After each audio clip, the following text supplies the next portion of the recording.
आज हम लोग एक छोटा सा रिवीजन करने जा रहे हैं। रिवीजन का नाम है डिडक्शंस।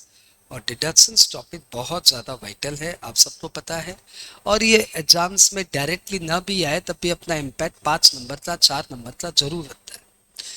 टैक्स को टफ बनाने के लिए कुछ चैप्टर का कॉन्ट्रीब्यूशन है, उसमें से टॉपिक है डिडक्शंस, जो कि ये टॉपिक छोटा सा टॉपिक है लेकिन इंटायर टैक्स में बिखरा हुआ है।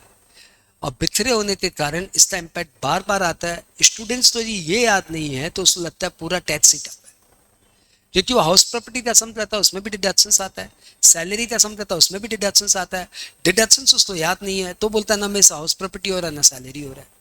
तो भैया इसके लिए जरूरी है कि आप ऐसे चैप्टर्स को पहले पहचानो और उस चैप्टर को पहले अपनी कमांड में लाओ।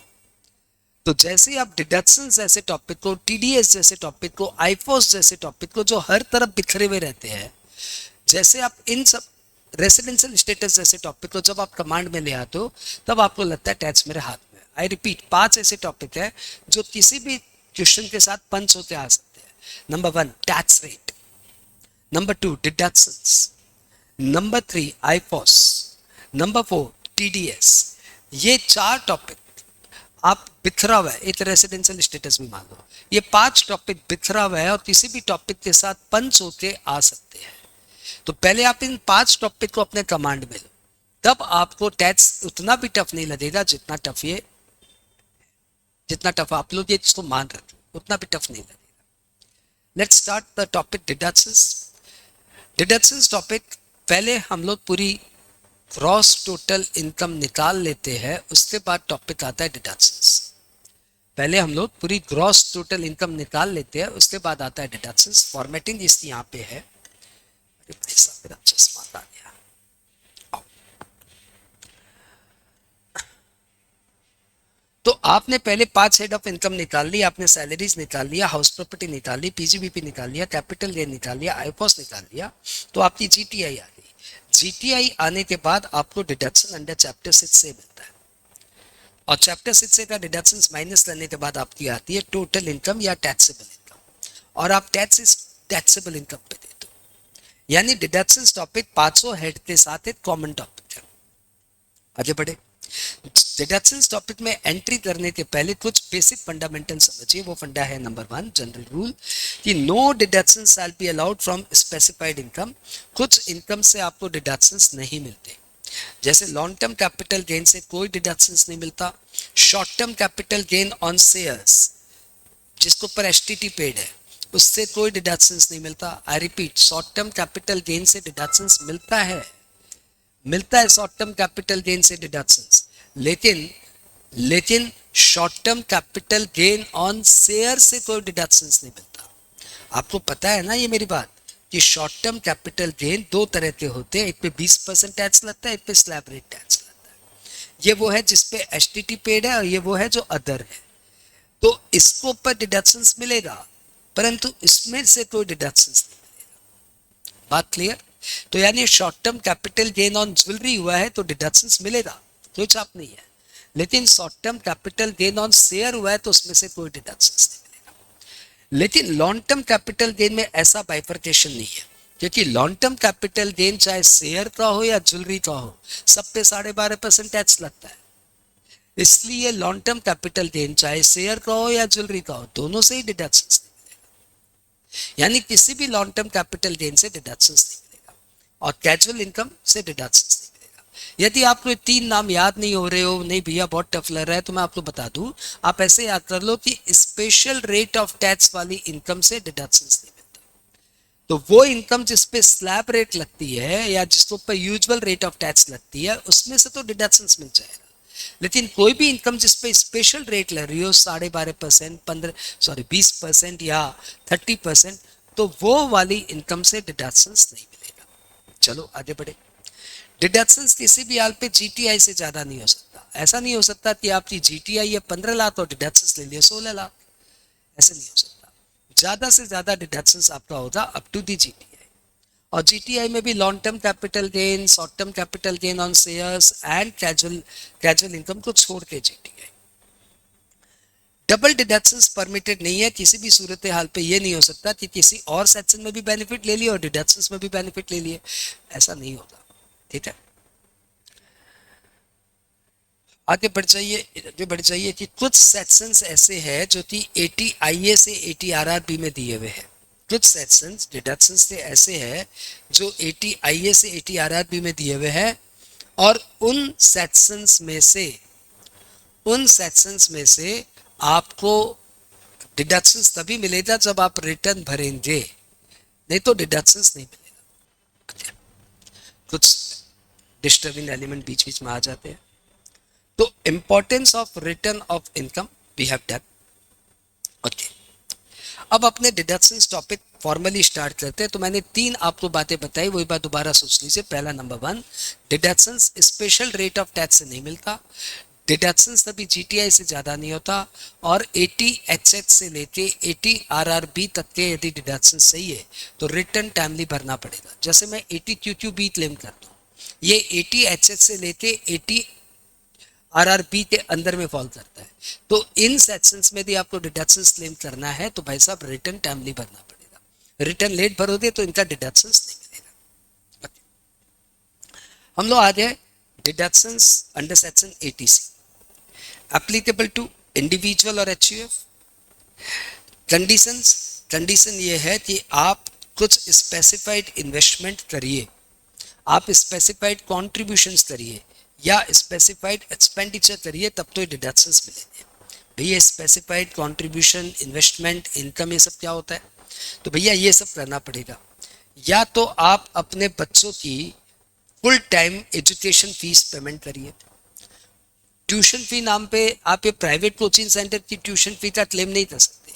जो आप स्कूल में फीस देते हो, कॉलेजेस में फीस देते हो, that is also called tuition fee. तो स्कूल फीस और कॉलेज फीस जो आप देते हो ना, उनका आपको यहाँ पे डिडक्शंस मिल जाएगा। इवन आप जो सीए इंस्टीट्यूट, सीएमए इंस्टीट्यूट को फीस देते हो ना, उसका आपको डिडक्शंस मिल जाएगा। रजिस्ट्रेशन फी का भी, इनरोलमेंट फी का भी, एग्जामिनेशन फी का भी, सबका आपको 80C में डिडक्शंस मिल जाएगा, because that is treated as full time education. लेकिन जो प्राइवेट ट्यूशन सेंटर को आप लाखों रुपए की फीस देते हो, उसका 80C में कोई डिडक्शंस नहीं मिलेगा। ठीक है, deduction shall be allowed to the maximum of 2 children. यहाँ पे 2 बच्चों की लिमिट डाल दी गई है। नेक्स्ट, एडमिशन फी का भी डिडक्शंस मिलेगा, सेशन फी का भी डिडक्शंस मिलेगा। ठीक है, लेकिन जो आप डोनेशन देते हो उसका डिडक्शंस नहीं मिलेगा। Development fee shell not be eligible for deductions, private tuition fee shell not be eligible for deductions. बात ही क्लियर। एक और बात है कि एजुकेशन का आपको डिडक्शंस मिल जाएगा, प्रोवाइडेड वो इंस्टीट्यूशन सिचुएटेड इन इंडिया होना चाहिए। यदि इंडिया के बाहर, यदि आप ऑस्ट्रेलिया में पढ़ाई कर रहे हो, अमेरिका में पढ़ाई कर रहे हो और जापान में पढ़ाई कर रहे हो और वहाँ की इंस्टीट्यूशन को आप फीस दे रहे हो, तो उसका 80C में डिडक्शंस नहीं। इंटरनेशनल स्कूल को जो आप फीस दे रहे हो उसका डिडक्शंस मिल जाएगा। इंटरनेशनल स्कूल को जो आप फीस दे रहे हो उसका डिडक्शंस मिल जाएगा, क्योंकि वो इंटरनेशनल स्कूल सिचुएटेड तो इंडिया में है ना। तो institution must be situated in India, that is owned by Indian authority or owned by foreign authority, that is not a matter, but it must be situated in India। Bharat में पढ़िए, भारत से बाहर जाके पढ़ोगे तो डिडक्शंस नहीं मिलेगा। तो यदि आप टाटा की ही कोई एजुकेशनल इंस्टीट्यूशन में पढ़ रहे हो जो कि सिचुएटेड है अमेरिका में, न्यूयॉर्क में, तो आपको डिडक्शंस नहीं मिलेगा, बिकॉज आपकी इंस्टीट्यूशन सिचुएटेड आउटसाइड इंडिया। बात क्लियर। नेक्स्ट, दूसरी पॉइंट बात कर रहे हैं अपने लाइफ इंश्योरेंस प्रीमियम का डिडक्शंस आपको यहाँ पे मिल जाएगा। लाइफ इंश्योरेंस आप अपने नाम पे कर सकते हो, अपने स्पाउस के नाम पे कर सकते हो, अपने चिल्ड्रन के नाम पे कर सकते हो। कोई फर्क नहीं पड़ता कि वो चिल्ड्रन मेजर है, माइनर है, डिपेंडेंट है, इंडिपेंडेंट है, कोई फर्क नहीं पड़ता। लेकिन आप पेरेंट्स के नाम पे लाइफ इंश्योरेंस प्रीमियम दोगे तो डिडक्शंस नहीं मिलेगा। क्या बात समझ में आई? कि पेरेंट्स के नाम पे लाइफ इंश्योरेंस देंगे तो डिडक्शंस नहीं मिलेगा, लेकिन अपने बच्चे चाहे डिपेंडेंट, इंडिपेंडेंट जो भी हो, उनका डिडक्शंस मिल जाएगा। एचयूएफ भी अपने फैमिली मेंबर के नाम पे कोई पेमेंट करेगा तो डिडक्शंस मिल जाएगा। तो यदि मेरे को अपने पेरेंट्स के लिए लाइफ इंश्योरेंस प्रीमियम देने की अति इच्छा हो गई है, तो वो प्रीमियम मैं अपनी फाइल से पे ना करके एचयूएफ की फाइल से पे कर दूं तो डिडक्शंस मिल जाएगा, क्योंकि मेरी एचयूएफ में मेरे पेरेंट्स भी इन्वॉल्व है, मेंबर है। आगे बात करें, यदि 1/4/12 के बाद की कोई इंश्योरेंस पॉलिसी है तो उसमें insurance premium can not exceed 10% of the actual sum assured. तो जितने की पॉलिसी ली है उसका 10% से ज्यादा प्रीमियम हुआ तो वो पॉलिसी कतई भी कंसिडर नहीं की जाएगी। ठीक है, और यदि 1/4/12 के पहले की पॉलिसी है तो वहां पे premium can not exceed 20% of the policy value. तो भैया 1/4/12 के पहले की पॉलिसी तो बहुत बड़ी बात हो गई, क्योंकि 13 साल 14 साल हो गए इस बात को। तो आप ये मान के चलिए कि पॉलिसी का premium can not exceed 10% of policy value, इतना याद रख लो। और हैंडीकैप के लिए लिमिट 15% है। हैंडीकैप के लिए premium can not exceed 15% of policy value. Okay, आगे बढ़े, ये 15% आ गया हैंडीकैप के लिए। ओके, नेक्स्ट, या कोई बहुत ही डरावनी डरावनी बीमारी से सफर कर रहा है उनके लिए भी 15% ऑफ द पॉलिसी वैल्यू। आगे बात करें, आगे बात करें, आगे बात करें। स्पेसिफाइड कंट्रीब्यूशन की बात हो रही है कि आप पीपीएफ में कोई कंट्रीब्यूशन देते हो या आरपीएफ में कोई कंट्रीब्यूशन देते हो या एसपीएफ में कोई कंट्रीब्यूशन देते हो तो एम्प्लॉई कंट्रीब्यूशन, ध्यान रखिएगा यहाँ पे एम्प्लॉयर कंट्रीब्यूशन एलिजिबल नहीं है। Employee contribution to superannuation fund, employee contribution to statutory provident fund, employee contribution to recognized provident fund, employee contribution to PPF, SSC's contribution to PPF, ये सब contribution ATC के लिए eligible है। ठीक है, आगे बात करें। यदि आपने यूलिप में कोई इन्वेस्टमेंट किया है तो आपको डिडक्शन यहाँ पे मिल जाएगा। ठीक है, एनएससी में यदि आपने कोई इन्वेस्टमेंट किया है तो डिडक्शंस मिल जाएगा। एनएससी इंटरेस्ट ऑटो इन्वेस्टेड हो जाता है इसलिए उसका भी डिडक्शंस मिल जाएगा। लेकिन एनएससी आज की डेट में 5 साल की पॉलिसी है। पॉलिसी मतलब 5 साल का इन्वेस्टमेंट है। आज आपने जो एनएससी में पैसे लगाया वो 5 साल बाद आपको रिडीम हो जाते हैं। तो सपोज आज मैंने 1 लाख रुपया एनएससी में लगाया तो 5 साल बाद मुझे 1,66,000 समथिंग 1,66,000 तकरीबन मुझे वापस मिल जाएंगे। तो फर्स्ट ईयर का जो इंटरेस्ट है वो ऑटो इन्वेस्ट हो गया, सेकेंड थर्ड फोर्थ ईयर का जितना भी पैसा इंटरेस्ट आया वो ऑटो इन्वेस्ट हो गया। लेकिन फिफ्थ ईयर जो थी लास्ट ईयर है वो री इन्वेस्ट क्यों हो जाती है, क्योंकि अब तो रिडीम होने वाला है। तो फिफ्थ ईयर का इंटरेस्ट का मुझे डिडक्शंस नहीं मिलेगा। आप ऐसे समझ लीजिए, लास्ट ईयर इंटरेस्ट या फिफ्थ ईयर इंटरेस्ट का पैसा रिडीम, पैसा का इंटरेस्ट री इन्वेस्ट नहीं होता। I repeat repeat repeat, fifth year या लास्ट ईयर का इंटरेस्ट का पैसा री इन्वेस्ट नहीं होता, इसलिए लास्ट ईयर का इंटरेस्ट पैसे का एटीसी का डिडक्शंस नहीं मिलता। Hence, NSC interest for last year shall not be eligible for deductions. यदि आपने कोई न्यू जीवन धारा या न्यू जीवन अच्छे पॉलिसी में इन्वेस्टमेंट किया तो उसका भी डिडक्शंस मिल जाएगा। म्यूचुअल फंड में आपने पैसे लगाए तो उसका भी डिडक्शंस मिल जाएगा। इंफ्रा बॉन्ड में पैसे लगाए उसका भी डिडक्शंस मिल जाएगा। नबार्ड बॉन्ड में पैसे लगाए उसका भी डिडक्शंस मिल जाएगा। सीनियर सिटीजन सेविंग स्कीम में यदि आपने कोई पैसे लगाए तो उसका भी डिडक्शंस मिल जाएगा। आपने कोई पोस्ट ऑफिस में फिक्स डिपॉजिट किया है जिसकी 5 साल से ज़्यादा की पॉलिसी है तो उसका डिडक्शंस मिल जाएगा। या फिर आपने कोई फिक्स डिपॉजिट किया जो 5 साल की या उससे ऊपर की किसी बैंक में आपने फिक्स डिपॉजिट किया तो उसका भी डिडक्शंस मिल जाएगा। ठीक है, और सुकन्या समृद्धि प्लान में आपने जितना भी पैसा लगाया उसका डिडक्शंस मिल जाएगा। यदि आपने कोई हाउस खरीदा है तो उस हाउस के लिए आपने जितना पैसा लगाया उसका डिडक्शंस मिल जाएगा। यदि आपने हाउस के लिए कोई लोन लिया है तो जब भी आपको लोन रिपेमेंट करेंगे, principal amount not interest amount, जितना भी प्रिंसिपल अमाउंट आप रीपे करेंगे उसका एटीसी में डिडक्शंस मिल जाएगा। आपने एनपीएस टीयर 2 में पैसे लगाए हैं तो डिडक्शंस मिल जाएगा। ध्यान रखिएगा, एनपीएस में टीयर 1 टीयर 2 दो तरह के इन्वेस्टमेंट होते हैं। टीयर 1 में पैसे लगाए तो एटीसीसी में डिडक्शंस मिलता है और टीयर 2 में जो लगाया उसका एटीसी में डिडक्शंस मिलता है। एनपीएस में 2 टीयर होते हैं, टीयर 1 टीयर 2। टीयर 1 में जो पैसे लगाए वो एटीसीसी में डिडक्शंस मिलता है और टीयर 2 में जो पैसे लगाया उसका एटीसी में डिडक्शंस मिलता है।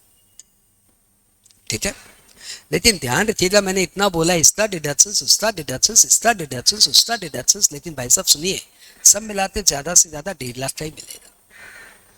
ठीक है, तो मेरा ऑलमोस्ट इन सभी में है। सुकन्या समृद्धि प्लान में मैंने पैसे लगाए हैं, पीपीएफ में पैसे लगाए हैं, एनएससी में पैसे लगाए हैं, 5 साल के ऊपर की एफडी में पैसे लगाए हैं, बच्चों की पढ़ाई में पैसे खर्चे किए, लाइफ इंश्योरेंस प्रीमियम पेमेंट किया है।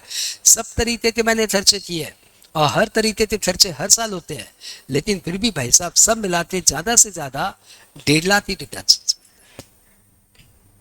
एनपीएस टीयर 2 में भी पैसे लगाए, लेकिन सब मिलाते 1.5 लाख के डिडक्शन। सबको यहाँ पे क्लियर। अब इसका एक लॉक इन पीरियड देखिए कि पैसे लगा दिए, डिडक्शंस मिल गया, लेकिन बाद में वो इन्वेस्टमेंट बेच नहीं सकते। जैसे यूलिप को आप 5 साल के अंदर बेच नहीं सकते, जो हाउस खरीदा उसको 5 साल तक बेच नहीं सकते, जो इंफ्रा बॉन्ड खरीदा उसको 3 साल तक बेच नहीं सकते, और जो लाइफ इंश्योरेंस पॉलिसी लिया उसको 2 साल तक सरेंडर नहीं कर सकते। मर गए तो अलग बात है, सरेंडर नहीं कर सकते। तो लाइफ इंश्योरेंस पॉलिसी के लिए 2 साल, हाँ, इंफ्रा बॉन्ड के लिए 3 साल, और यूलिप के लिए 5 साल, और हाउसिंग लोन के लिए 5 साल। जिसको मैंने याद कराने के लिए ऐसे बोला था, आई लव यू है बिहार का नेशनल गेम, 3 2 5 भी 5 जन मिलकर खेलते हैं। आई लव यू है। तो इंफ्रा बॉन्ड के लिए 3 साल, एलआईपी के लिए 2 साल, यूलिप के लिए 5 साल, और हाउसिंग के लिए 5 साल। ठीक है, ओके। चलो चलो आगे बढ़े। Tax exemption to withdrawal by individual from NSS. 80 CCA 2 में has been amended to provide an exemption for withdrawal made by individual from these deposit on or before August 29, 2024. This exemption applies to deposits with accrued interest made before 1/4/92, as these are amount for which a deductions has been previously allowed. The amendment does not cover withdrawal by HUF. भाई देखो, तो बहुत ही बुरा इंसान paper बना रहा होगा तो ये सब पूछेगा।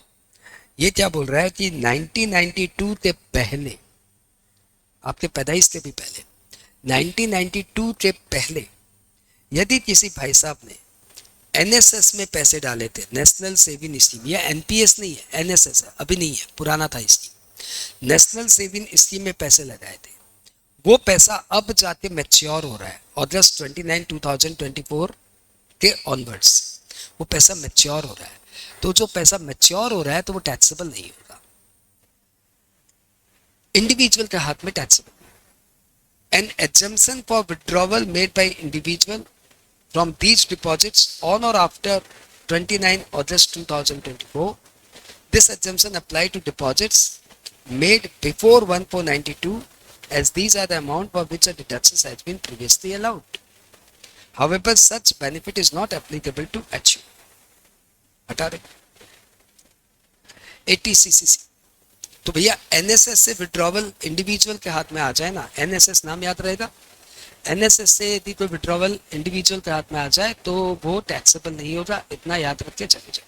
जय माता दी। 80 CCC, 80 CCC क्या कहता है कि यदि आप इंडिविजुअल है तो, चाहे रेसिडेंट या नॉन रेसिडेंट, यदि आप इंडिविजुअल है और यदि आपने लाइफ इंश्योरेंस एन्युटी प्लान में कोई पैसे लगाए, किसी भी लाइफ इंश्योरेंस कंपनी के एन्युटी प्लान में आपने पैसे लगाए, चाहे वो life insurance corporation of India हो, या वो बजाज इंश्योरेंस हो, या आईसीआईसीआई प्रूडेंशियल हो, किसी भी लाइफ इंश्योरेंस कंपनी के एन्युटी प्लान में आपने पैसे लगाए, तो जितना भी आपने एन्युटी प्लान में पैसे लगाए, मैक्सिमम 1.5 लाख तक का डिडक्शन मिल जाएगा, प्रोवाइडेड जो आपने पेमेंट किया वो टैक्सेबल इनकम से पे किया।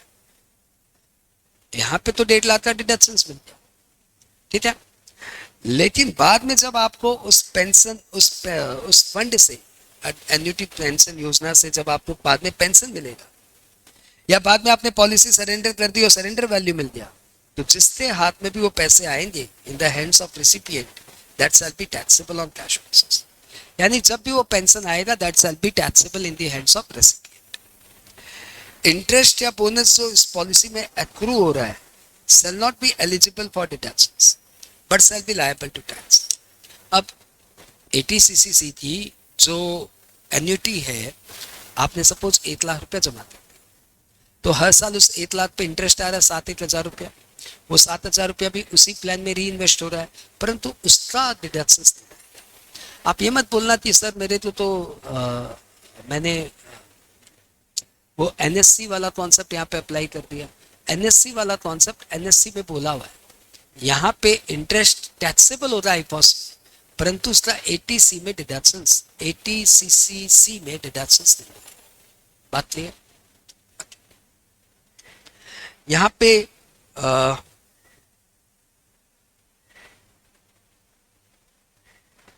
यहाँ पे एन्युटी पेंशन प्लान भी है और अटल पेंशन योजना भी है।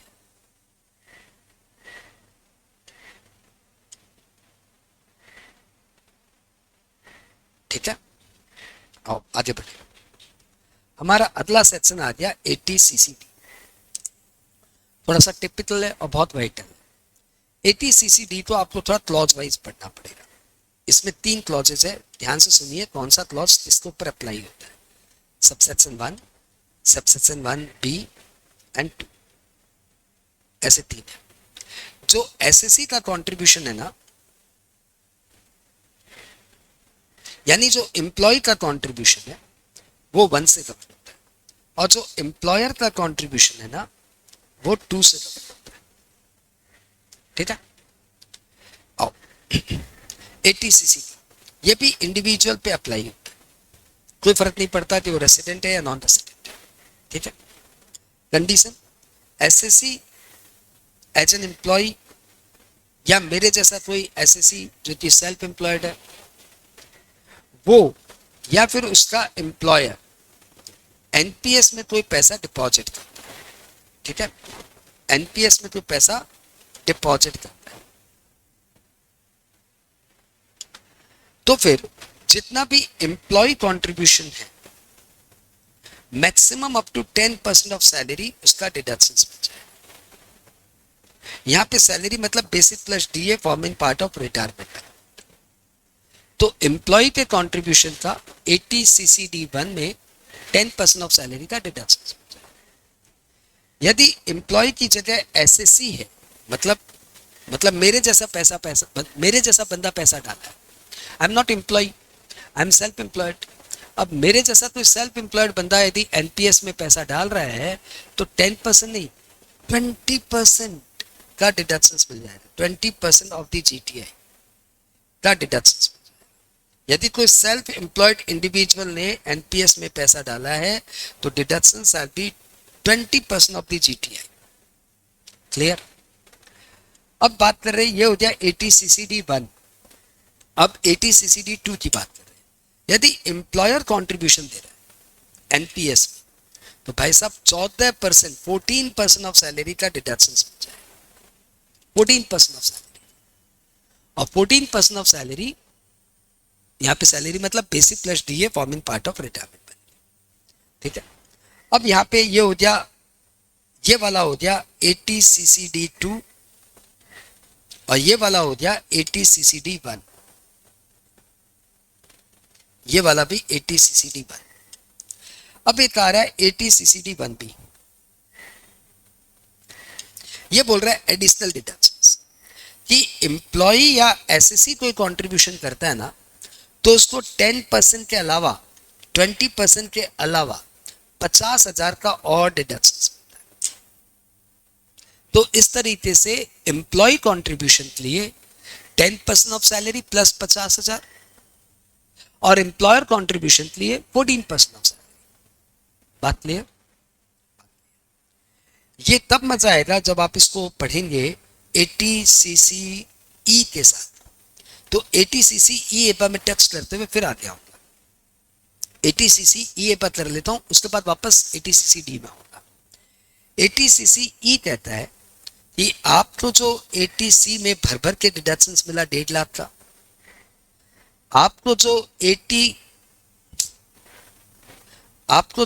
ATC में डिडक्शंस मिला 1.5 लाख का, CCC में डिडक्शंस मिला 1.5 लाख का, और ATCCD एम्प्लॉइज कंट्रीब्यूशन का डिडक्शंस मिला 10% ऑफ सैलरी। ये तीनों मिलाते ज्यादा से ज्यादा हम आपको 1.5 लाख का ही डिडक्शंस देंगे। यानी आप 3 हाथ में लड्डू नहीं ले सकते। तीनों ही इन्वेस्टमेंट बेस्ड डिसीजन है। ATC में भी आप इन्वेस्टमेंट करते हो सीसीसी में भी आप लाइफ इंश्योरेंस एन्युटी प्लान में इन्वेस्टमेंट करते हो और सीसीडी में भी आप एनपीएस में इन्वेस्टमेंट करते हो, यानी आप पैसे इन्वेस्ट कर रहे हो। वी एनकरेज इन्वेस्टमेंट, लेकिन इतना भी डिडक्शंस नहीं दे सकते, तो सब मिला के 1.5 लाख का ही डिडक्शंस। लेकिन टू बी नोटेड 80 से 80 से 80 CCD1B वो 50,000 का एक्स्ट्रा डिडक्शंस, और 80 CCD2 employer contribution 14% of salary, ये तीनों गवर्न नहीं होते।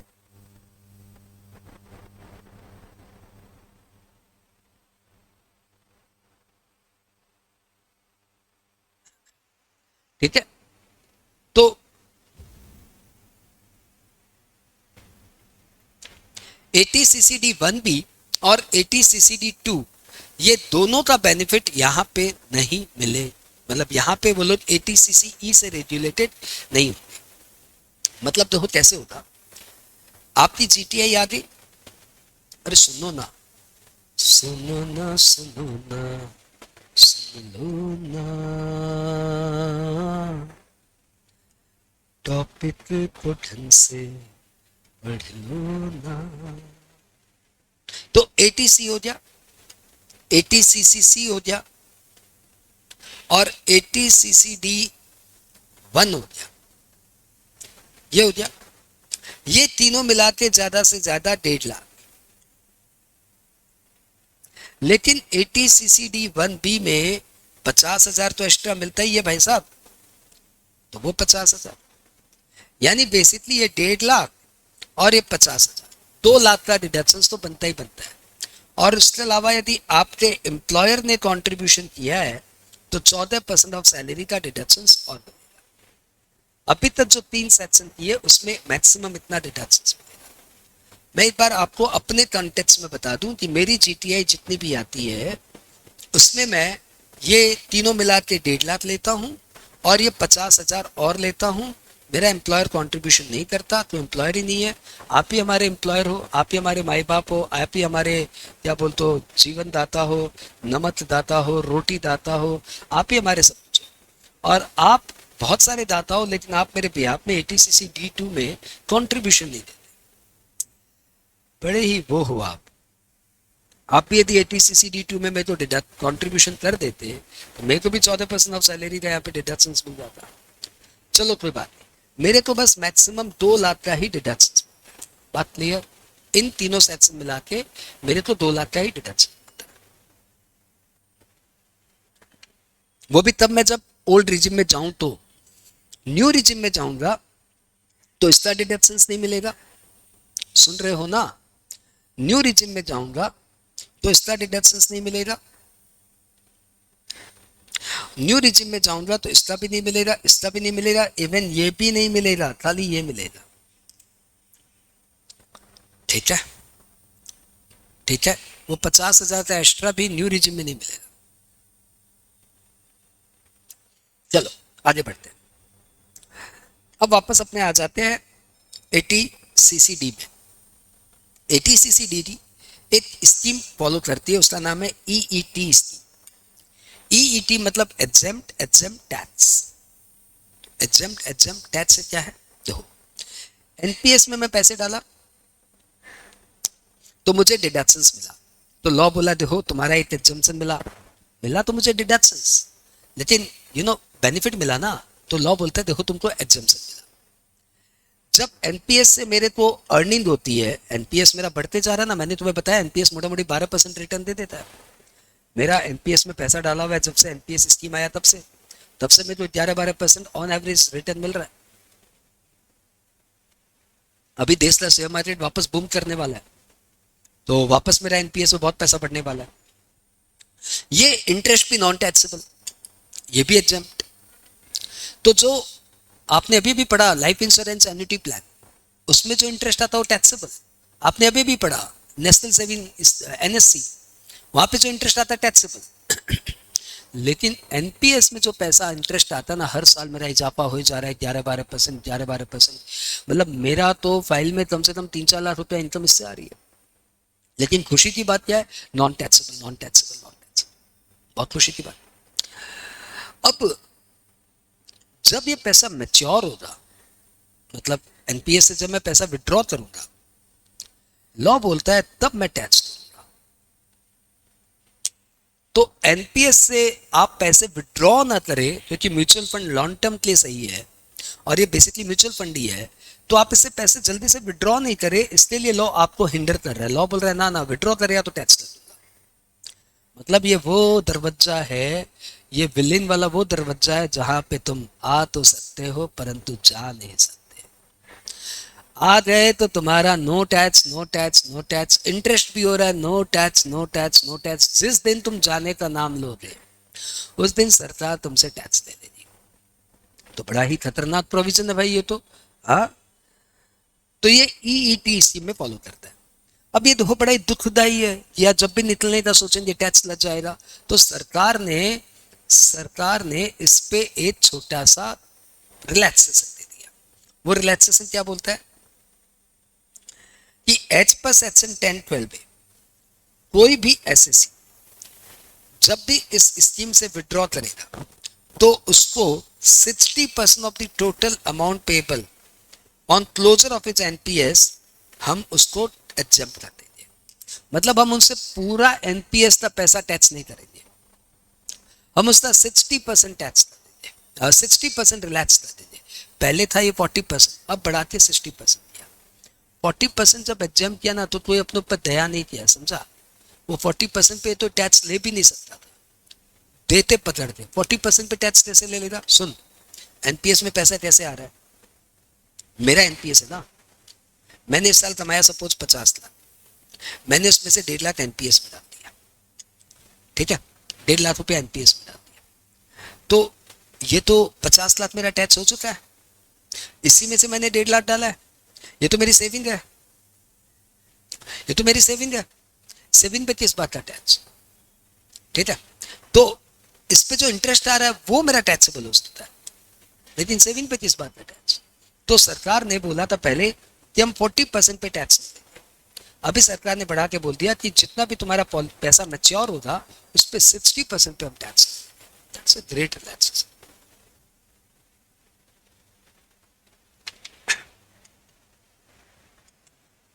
थोड़े बहुत इन्वेस्टमेंट देखो और प्रोविजन और अच्छे से समझो। एटीसी का पैसा मैच्योर होता है, लाइफ इंश्योरेंस एन्युटी प्लान, पैसा मैच्योर होता है, आपको पेंशन मिलती है या आपको सरेंडर वैल्यू मिलती है, तो दैट इज टैक्स। एटीसीसीडी में, एटीसीसीसी में, अरे ये एटीसीसीसी था, एटीसी में पीपीएफ का पैसा मैच्योर होता है, मैच्योर होता है नॉन टैक्स। सबसे अच्छा इन्वेस्टमेंट पीपीएफ है, कभी टैक्स नहीं होता, ना इंटरेस्ट टैक्सेबल ना मैच्योरिटी वैल्यू टैक्स। एटीसीसीडी में जब एनपीएस का पैसा मैच्योर होता है तो 60% नॉन टैक्सेबल, 40% टैक्स। देखो भाइयों, यहां तक क्लियर हुआ?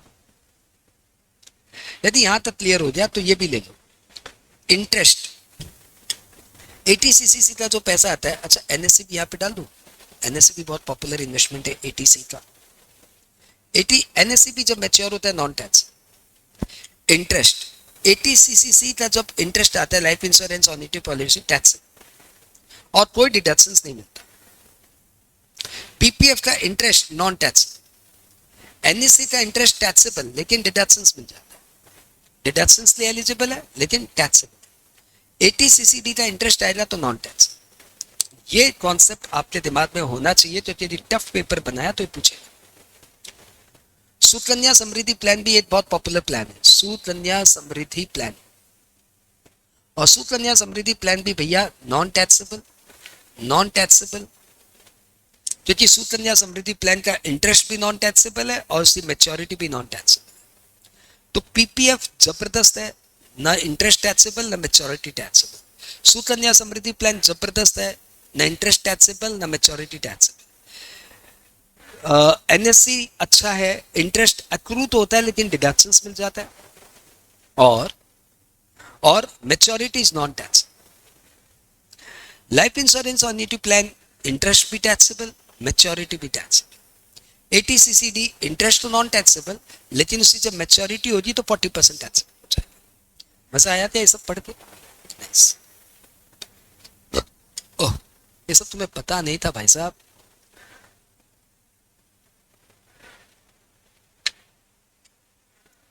मुझे तो पता ही है कौन कितना पढ़ के आया है। अच्छा, वे द नॉमिनी का डेथ हो जाता है, एनपीएस में जो पैसा मिलेगा ना वो रेसिपिएंट के हाथ में टैक्सेबल होगा।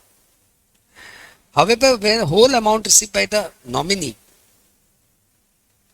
whole amount received by the nominee from NPS on death of the SSE, तो फिर भैया वो पैसा टैक्सेबल नहीं होगा, shall be exempt from tax.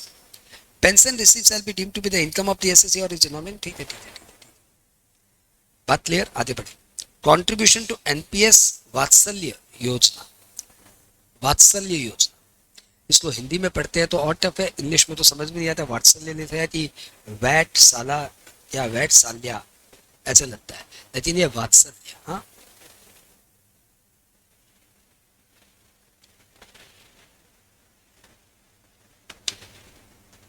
What is contribution to NPS Vatsalya? Vatsalya मतलब ही होता है अपने बच्चे से प्यार। तो parents and guardian can now contribute to NPS Vatsalya for their children under the NPS Vatsalya scheme. This saving cum pension scheme is exclusively designed for minor and will be operated by the parents and guardian for the exclusive benefit of the minor until minor attains the adulthood. Upon the minor turning 18, the account will continue to be operational, transferred to the child's name with the accumulated corpus and will be shifted into NPS Tier 1 account. Amendment. Benefit under Section 80CCD have been extended effective from the assessment year 26-27, नया आया है, to assessment year 26-27 है, तो आपके काम का नहीं है, लीव इट, आगे बढ़ जाओ।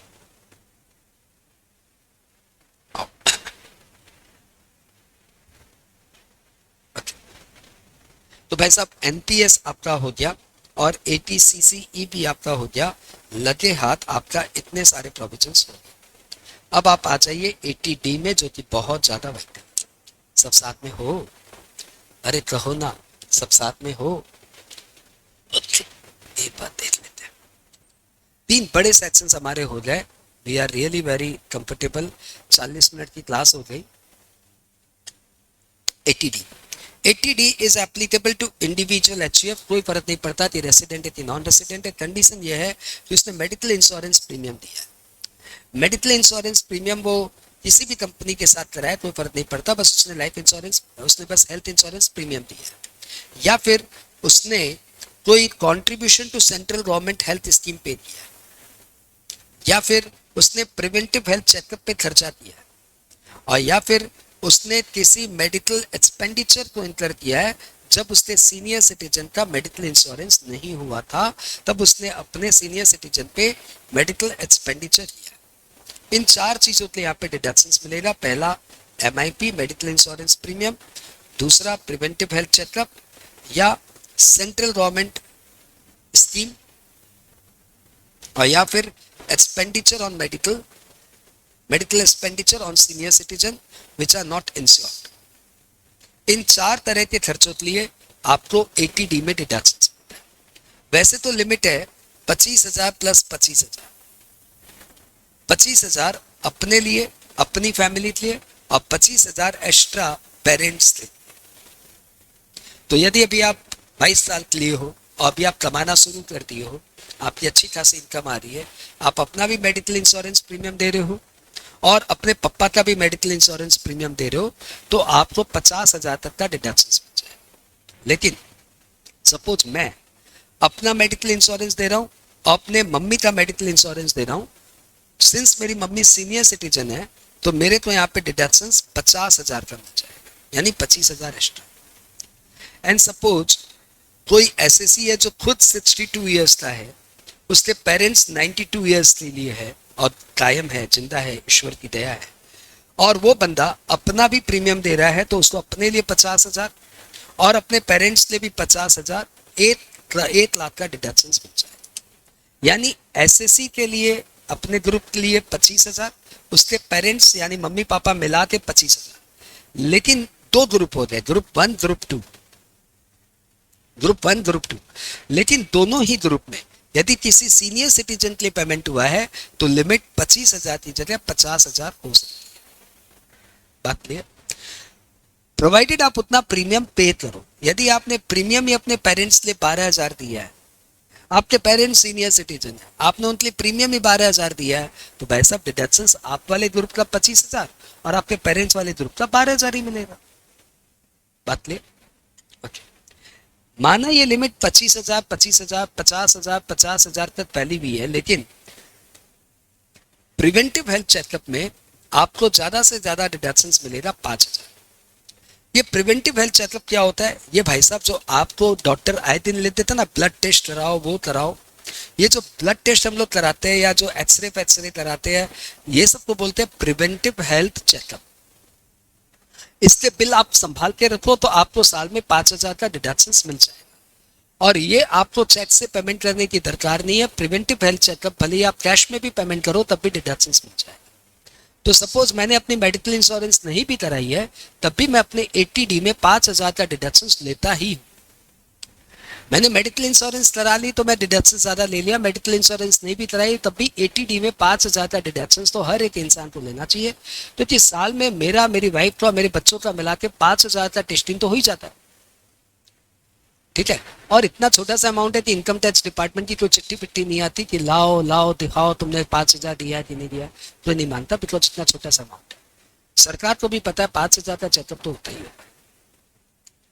लेकिन आप प्रिवेंटिव हेल्थ चेकअप में 5,000 से बेसी का डिडक्शंस नहीं ले सकते। ध्यान रखिएगा, ये 50,000 प्लस 5,000 नहीं है, ये उस 50,000 के अंदर ही है, मतलब 25,000 की लिमिट के अंदर ही है। ठीक है?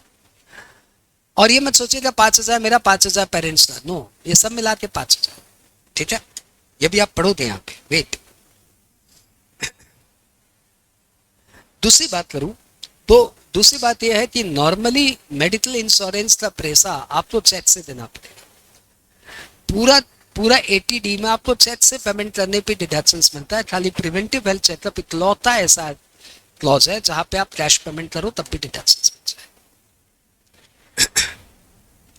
Preventive health checkup, any payment made on account of preventive health checkup of the SSC himself or its family or its parents, ज्यादा से ज्यादा 5,000 का deductions. Okay. Medical insurance premium आप दे सकते हो फैमिली ए अपने नाम पे, अपने स्पाउस के नाम पे और अपने डिपेंडेंट चिल्ड्रन के नाम पे। लाइफ इंश्योरेंस प्रीमियम आप डिपेंडेंट चिल्ड्रन के लिए दो या इंडिपेंडेंट चिल्ड्रन के लिए दो, कोई फर्क नहीं पड़ता। लेकिन मेडिकल इंश्योरेंस प्रीमियम आपको सिर्फ अपने डिपेंडेंट चिल्ड्रन के लिए देना है। ध्यान रखिएगा, यहाँ पे एटीसी की तरह लिमिट ऑन चिल्ड्रन नहीं है, जितने टाबरे हैं सब। एटीसी में भी लाइफ इंश्योरेंस में लिमिट ऑन चिल्ड्रन नहीं है। एजुकेशन में 2 बच्चों की मैक्सिमम एजुकेशन की पढ़ाई। लाइफ इंश्योरेंस प्रीमियम आप अपने 7 बच्चों का दो, डिडक्शन 7 बच्चों का मिल जाएगा। पढ़ाई के नाम पे मैक्सिमम 2 बच्चों को पढ़ा सकते हो, उससे बेसी बच्चों को पढ़ाओगे तो डिडक्शन नहीं। मेडिकल इंश्योरेंस प्रीमियम आप जितने भी बच्चों का दोगे, डिडक्शन सब बच्चों का मिल जाएगा। बात clear? Category B, his parents. HUF में कोई भी, तो एचयूएफ में लिमिट मैक्सिमम 25,000 ही होगी भाई साहब। ये पेरेंट्स लिए एक्स्ट्रा जो 25,000 और मिलता है वो सिर्फ individual. Mode of payment of premium must be otherwise than cash and payment must be made out of taxable income. हम लोग बात करें medical insurance. Medical expenditure allowed for senior citizen. यदि आपके कोई सीनियर सिटीजन एसएससी है या उसके पेरेंट्स है और उनको अपनी मेडिकल इंश्योरेंस करानी है, उनकी मेडिकल इंश्योरेंस नहीं हुई है, unable to get the medical insurance, तो उनके मेडिकल पे जितना भी खर्चा हुआ, any payment on account of medical expenditure in respect of senior citizen, if no payment has been made to keep in force an insurance, तो सारा का सारा खर्चे का डिडक्शन। तो भैया यदि मैंने अपने पापा तो मेरे नहीं रहे, मम्मी की मेडिकल इंश्योरेंस नहीं भी कराई है, तब भी मैं अपनी फाइल में 80D में 50,000 का डिडक्शन क्लेम करता हूं। मैंने अपनी मम्मी की मेडिकल इंश्योरेंस नहीं कराई है, लेकिन फिर भी मैं अपने में फाइल में 80D में 50,000 का डिडक्शन क्लेम करता हूँ, क्योंकि मम्मी के हेल्थ पे, दवाइयों पे, डॉक्टर को दिखाने में मेरा साल का 50,000 से ऊपर का खर्चा होता है, तो वो उस अकाउंट में मैं 50,000 क्लेम करता हूँ। लेकिन ध्यान रखना, मैं और मेरा भाई दोनों 50,000 क्लेम नहीं कर सकते। या तो मैं क्लेम करूंगा या फिर भाई क्लेम करेगा, डिपेंडिंग अपॉन मम्मी किसके ऊपर डिपेंडेंट है। बात क्लियर?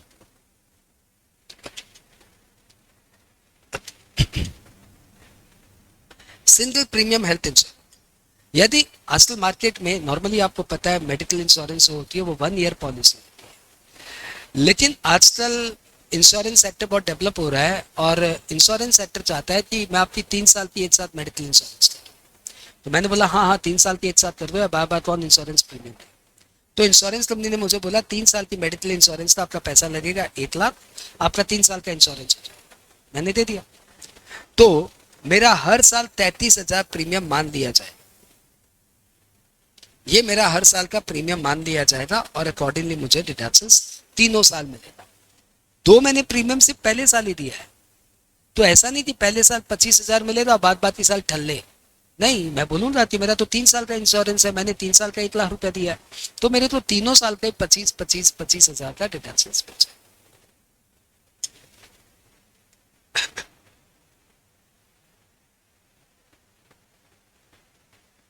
80D खत्म। हम लोग आगे अगले सेक्शन में, अगले सेक्शन का नाम है 80D।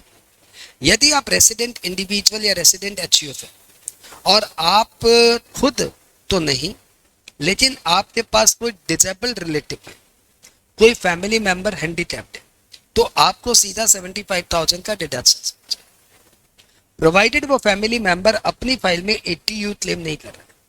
यदि वो हैंडीकैप अपनी फाइल में 80U क्लेम कर रहा है तो आपको 80DD में कुछ नहीं मिलेगा।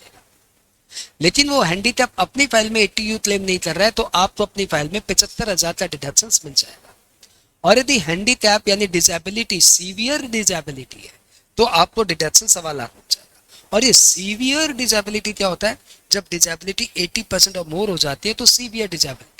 तो ये 80% और मोर क्या होती है? ये भैया डॉक्टर सर्टिफाई करेगा, डॉक्टर सर्टिफिकेट के बेसिस पे आपको या तो 75,000 या फिर 1.25 लाख का डिडक्शन मिल जाएगा। ठीक है, कोई खर्चा वर्चा करने की यहाँ पे बात नहीं है, बस इतनी सी बात जरूरी है कि जो डिसेबल रिलेटिव है वो आपके ऊपर डिपेंडेंट है। तो डी का मतलब disable dependent relative, disable dependent relative. यहाँ पे रिलेटिव में कौन कौन आता है? रिलेटिव में आता है स्पाउस। ये देखो रिलेटिव की डेफिनेशन मैंने ऐसे बनाई है, spouse, brother sister and children and parents. ठीक है, चारों में से जो भी होगा वो डिपेंडेंट होना चाहिए। यदि डिपेंडेंट नहीं है तो डिडक्शंस नहीं। Spouse, brother sister, children and parents, चारों में से जो भी हैंडीकैप्ड है वो डिपेंडेंट होना चाहिए। ध्यान रखिएगा, नॉर्मली लोगों के दादा दादी बुढ़ापे में जाते जाते आंखों की रोशनी खो जाती है, कान से सुनना बंद हो जाता है, वो भी हैंडीकैप कैटेगरी में आते हैं। लेकिन दादा दादी का यहाँ पे डिडक्शंस नहीं है, यहाँ पे सिर्फ पेरेंट्स का डिडक्शंस। यदि आपके पास एक से ज्यादा डिसेबल रिलेटिव है तो भी आपको मैक्सिमम डिडक्शन 75,000 है। हम लोग आगे आज के लास्ट सेक्शन में, सेक्शन का नाम है 80DDP। 80DDP कहता है डरावनी डरावनी बीमारियां। आप रेसिडेंट इंडिविजुअल या रेसिडेंट एचयूएफ है, आप खुद या आपका कोई डिपेंडेंट रिलेटिव कोई डरावनी डरावनी बीमारी से सफर कर रहा है, मतलब स्पेसिफाइड डिजीज से सफर कर रहा है, और वो स्पेसिफाइड डिजीज के लिए आप कोई मेडिकल ट्रीटमेंट करा रहे हो, खर्च कर रहे हो, तो जितना आप खर्च कर रहे हो उतने का आपको डिडक्शंस मिलेगा, लेकिन मैक्सिमम 40। ध्यान रखिएगा 80DD में कोई खर्च करने की दरकार ही नहीं है, परंतु 80DDB में इलाज होना चाहिए, इलाज के ऊपर खर्च होना चाहिए, तो 40,000 का डिडक्शन मिल जाएगा।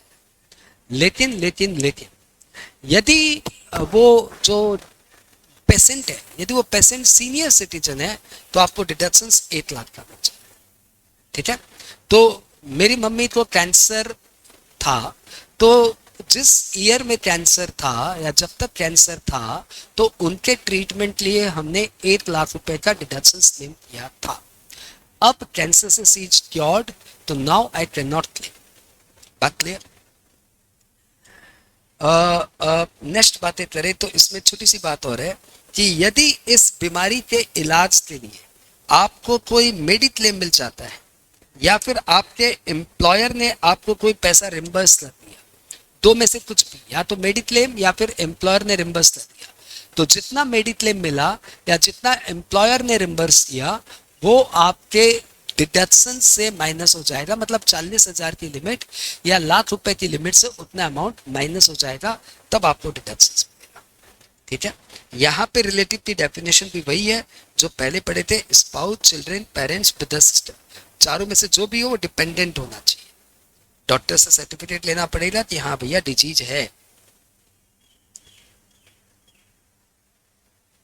ओके ओके, तो भाई आपका यहीं पे फिनिश हो गया है 80D तक। डिडक्शंस में आगे का टॉपिक है 80E। 80E मतलब आप एजुकेशन के लिए लोन लिए हो। देखो भैया 80E कहता है कि यदि कोई भी इंडिविजुअल एजुकेशन के लिए लोन लेता है, एजुकेशन मतलब higher studies of himself, his spouse, his children और any person who is dependent on him for whom he is the guardian, ऐसे किसी भी बंदे के लिए वो लोन लेता है for higher studies. The loan has been taken from charitable trust, financial institution, और उस लोन को वो इंटरेस्ट पे करता है। Interest is paid out of taxable income, then whatever interest is paid that shall be eligible for deduction irrespective of the amount. जितना भी बड़ा amount interest पे करे, मे बी 1,00,000 रुपया, मे बी 5,00,000 रुपया, may be 50 lakh का interest भी पे करेगा तो उसको डिडक्शंस मिल जाएगा। To be noted, interest accrual पे कोई डिडक्शंस नहीं है। जब आप इंटरेस्ट पे करना स्टार्ट करोगे तब डिडक्शंस, और इंटरेस्ट आपको पे भी करना पड़ेगा out of taxable income. To be noted, suppose आपने 50 लाख का लोन लिया फॉर अ हायर स्टडीज, उस पर हर साल इंटरेस्ट आ रहा है सपोज 10% की रेट से 5 लाख, तो आपको 5 लाख तक कोई डिडक्शन नहीं मिलेगा। सपोज 2-3 साल तक इंटरेस्ट अक्रू होते रहा, thereafter you started repayment of loan, और इस साल आपने 7 लाख रुपया का इंटरेस्ट दिया, तो जितना भी आपने इंटरेस्ट दिया उसका deduction. To be noted, principal repayment का कोई डिडक्शन नहीं है, खाली इंटरेस्ट पेमेंट का डिडक्शन मिलेगा if the payment has been made and payment has been made out of tax। यहां तक क्लियर क्या? Nice, pause, wait. तो आओ एक बार 80E को अपने पलट लेते हैं। 80E में दिया हुआ है एप्लीकेबल टू इंडिविजुअल, कोई फर्क नहीं पड़ता कि वो रेसिडेंट है कि नॉन रेसिडेंट है। Purpose, SSC has borrowed money for the purpose of pursuing higher education of himself और relative. Loan must be taken from banking company, financial institution और charitable trust. SSC paid interest out of taxable income. Education covers all field of studies, चाहे वो vocational studies हो तब भी वो covered है, परंतु वोकेशनल स्टडीज मतलब ये नहीं कि मोबाइल रिपेयर कैसे किया जाता है उसके लिए लोन ले ले। जो भी वोकेशनल स्टडीज हो कम से कम 12 पास जिसमें मिनिमम क्वालिफिकेशन हो वो वोकेशनल स्टडीज। डिडक्शंस, इंटरेस्ट जितना भी आपने पे किया, नो मैक्सिमम सेलिंग, और ये डिडक्शंस आपको मैक्सिमम 8 साल तक मिलेगा। 8 years starting from the year in which first interest is repaid। जब आपने अपना पहला इंटरेस्ट रीपेमेंट किया वहां से 8 साल तक आपको डिडक्शंस मिले। यहाँ पे रिलेटिव मतलब spouse, children, may be dependent, may be independent, and any other student for whom the SSC is the legal guardian। Higher studies मतलब यहाँ पे क्या, तो भाई हायर स्टडीज मतलब कोई भी स्टडीज जिसमें 12 पास के बाद स्टडीज होती हो, तो even BCom is a higher studies. 80EE के बाद हम लोग आ जाते हैं 80EEB, भी मुझे पसंद नहीं है क्योंकि वो अब हट चुका है। AY 2021 इज द 23 ही इसका लास्ट रेलिवेंस था। आप आ जाइए 80G। 80G is related to granting loan, sorry granting donation. तो यदि किसी भी बंदे ने, किसी भी एसएससी ने कोई डोनेशन दिया है इन कैश मतलब इन मॉनेटरी फॉर्म, तो यदि किसी भी बंदे ने कोई डोनेशन दिया है अप्रूव्ड इंस्टीट्यूशन को, तो जितना भी उसने डोनेशन दिया है उसका 100% या 50% depending upon the nature of organisation, depending upon the nature of donee, तो उसका 100% या 50% डिडक्शंस मिल जाए। मतलब किसी इंस्टीट्यूशन को डोनेशन देने पे 100% का डिडक्शंस है और किसी इंस्टीट्यूशन को डोनेशन देने पे 50% डिडक्शंस है। The section is applicable to all SSC। एक इंडिविजुअल भी डोनेशन देगा तो डिडक्शंस मिलेगा, एक कंपनी भी डोनेशन देगा तो डिडक्शंस मिलेगा। ठीक है, अब किसके लिए 100%, किसके लिए 50%, ये हम लोग अभी लिस्ट में देखेंगे। वैसे कॉमन सेंस से बता दूं, national defence fund 100%, clean Ganga 100%, स्वच्छ भारत 100%, पीएम केयर्स फंड 100%। तो इन सब बड़े बड़े फंड के लिए 100% है। और Rajiv Gandhi memorial fund, Jawaharlal Nehru and Indira Gandhi memorial, इन सब के लिए 50% है। किसी अप्रूव्ड टेम्पल, मॉस्क या गुरुद्वारा को आपने या चर्च को आपने डोनेशन दिया तो 50% है। Local authority for promoting family planning आपने दिया तो 100%। वैसे ऑर्गेनाइजेशन टू ऑर्गेनाइजेशन वेरी करता है और हमें ज़्यादा तो नहीं, लेकिन फिर भी कुछ ऑर्गेनाइजेशन को याद रखना पड़ेगा। फर्दर मोर यहाँ पे कभी कभी किसी डोनेशन पे लिमिट वर्ड भी है, तो जहाँ जहाँ लिमिट वर्ड है वहाँ वहाँ उन ऑर्गेनाइजेशन को सब मिला के ज़्यादा से ज़्यादा आप डोनेशन दे पाओगे 10% ऑफ एडजस्टेड जीटीआई। यहाँ पे एडजस्टेड जीटीआई मतलब GTI minus long term capital gain minus short term capital gain on shares minus all deduction under chapter 6A excluding 80G। एक बार इस पूरे सेक्शंस को हम लोग यहाँ से पढ़ लेते हैं, आप चेक करिए। Applicable to all SSC condition, SSC made a donation to specified organisation not in kind but in form of money, can be made out of taxable income और नॉन टैक्सेबल इनकम, कोई फर्क नहीं पड़ता। जैसे आपने 80 में पढ़ा ना, it must be paid out of taxable income. Donation में कोई फर्क नहीं पड़ता कि आप कैश में दे रहे हो कि टैक्सेबल इनकम से दे रहे हो कि नॉन टैक्सेबल इनकम से। टू बी नोटेड, जो भी आप डोनेशन देंगे that should be by a banking note. यदि आप कैश में डोनेशन देंगे तो कैश में डोनेशन ज़्यादा से ज़्यादा 2000 रुपये का ही अलाउड है। बाकी सारे डोनेशन अकाउंट पे चेक, अकाउंट पे ड्राफ्ट या इलेक्ट्रॉनिक क्लियरिंग सिस्टम से होने चाहिए। 100% or 50% of the donations shall be eligible for deductions।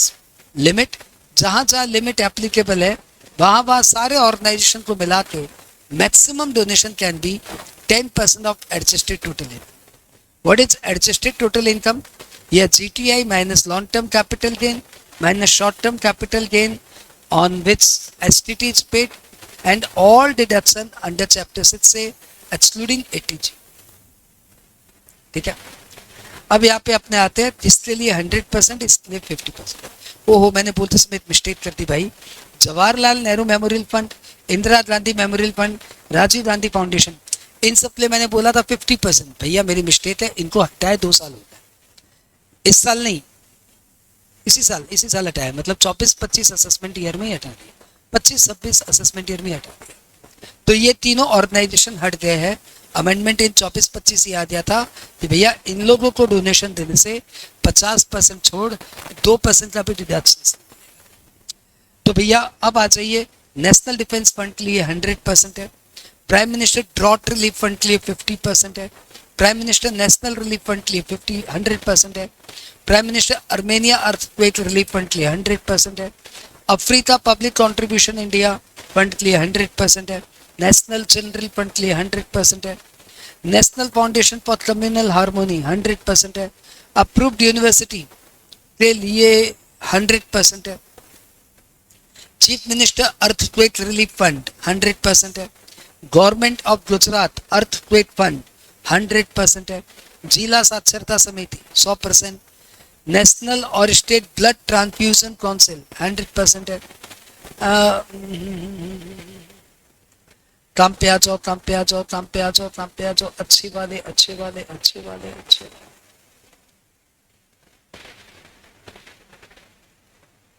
Local authority for promoting family planning awareness 100% है।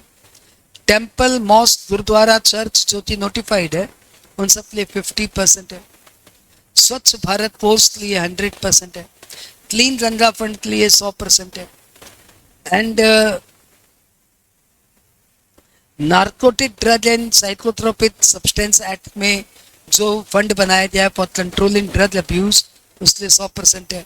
और इसके अलावा कोई भी अदर अप्रूव फंड है तो उसके लिए 50%। तो भैया ज्यादा बड़ी लिस्ट नहीं है। खास करके 3 डोनेशन हट गया है, राजीव गांधी, जवाहरलाल नेहरू, इंदिरा गांधी, तो ये लिस्ट और छोटी हो गई है। 32 में से 12-13 तो मैंने आपको पढ़ाया नहीं, 20 में से 3-4 तो हट गया। अब 15-16 बच्चे वो आपको याद रखने, ठीक है।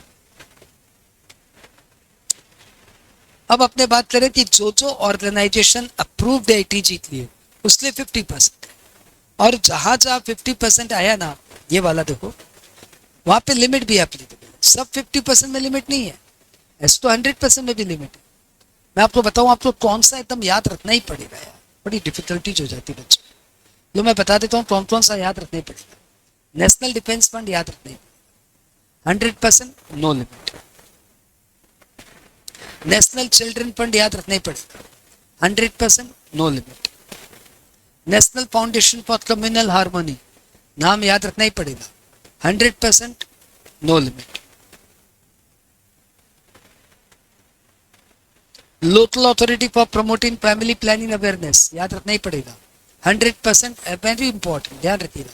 लिमिट बहुत इंपॉर्टेंट, ध्यान रखिएगा, लिमिट। नेक्स्ट, स्वच्छ Bharat Kosh 100% no limit. Clean Ganga 100% no limit. And other fund 50%। और ध्यान रखिएगा, बहुत ज्यादा ध्यान रखिएगा, लिमिट। तो लिमिट वाले मैंने आपको सिर्फ 2 याद करवाए, बात बात ये सारे नो लिमिट वाले हैं। अच्छा, टेम्पल वाला भी याद रखना पड़ेगा यार, टेम्पल वाला भी लिमिट है, ध्यान रखिएगा। टेम्पल मॉस्क वाला भी 50% लिमिट है। तो लिमिट वाले मैंने आपको 3 याद करवाए। टेम्पल मॉस्क गुरुद्वारा, इस पे आप लिमिट में ही जाते हो तो लिमिट याद रहेगा आपको। अदर एनजीओ में भी आप लिमिट पे ही जाते हो तो लिमिट पे याद रहेगा। और फैमिली प्लानिंग कंट्रोल, इसमें तो आप लिमिट में ही सोचिए, तो इसमें भी लिमिट याद। तो भैया फैमिली प्लानिंग को लेके आप लिमिट में सोचिए, अभी आपकी एज भी नहीं है सोचने की ये सब, तो 50%। टेम्पल मॉस्क गुरुद्वारा चर्च, इसमें आप लिमिट में जाते हो तो 50%। और अदर एनजीओ में भी आप लिमिट में जाते हो 50%। और बात ये सब में 100%। तो भैया याद रहेगा क्या? अरे याद रहेगा कि नहीं याद रहेगा? Family planning, temple and other NGO, ठीक है, इन सब में 50%। नहीं, अदर 50% नहीं, इन सब में लिमिट। तो लिमिट वाले 3 ही है भाई साहब, कैसे याद कराऊं, रुचा थोड़ी मेहनत करता हूँ, याद हो जाए। देखो, आपको क्लीन गंगा नाम याद रहेगा, स्वच्छ भारत नाम याद रहेगा, PM केयर्स फंड नाम याद रहेगा, नेशनल डिफेंस फंड नाम याद रहेगा, national foundation for communal harmony, ये नाम बोलने से याद आ जाएगा कि यार कम्युनल हार्मोनी तो देश की बहुत बड़ी समस्या है, तो वो बड़ी बात हो गई। और वो जिला साक्षरता समिति, ये सब में 100% है और कोई लिमिट विमिट नहीं है, बात खत्म। एक और 100% है लेकिन उसमें लिमिट है, कौन सा? ये है local authority for family planning. Family planning, इसमें लिमिट है। और टेम्पल वाले में भी लिमिट है लेकिन 50% है। और अदर एनजीओ में भी लिमिट है और 50%। आई होप इसको देखने से आपको काफी हद तक रिलैक्सेशन मिल रहा होगा। हाँ बोल दो भाई।